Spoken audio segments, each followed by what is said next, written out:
কুরবানির ঈদ আসছে আবার, শুরু দৌড়ানি সবার, আসবে অনেক বিশাল গরু, সময় এখন হাটে যাওয়ার। কুরবানি ভাই কুরবানি ঈদ কুরবানি, কুরবানি ভাই কুরবানি ঈদ কুরবানি, কুরবানির ঈদ আসছে আবার, শুরু দৌড়ানি সবার, আসবে অনেক বিশাল গরু, সময় এখন হাটে যাওয়ার। যাবো আমি গাবতলী, গরু দেখবো খালি, ব্যাপারীর ডিমান্ড শুনে মারবো আমি হাততালি।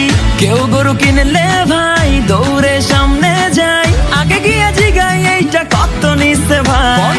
জিতছেন ভাই মোটেও ঠকে নাই, ভালো গরু পাইছেন কম টাকায়। ওহো ব্যাপারী বুঝতে পারে নাই, হয়তো প্রথমবার আসছে ঢাকায়। ও কুরবানি আইছে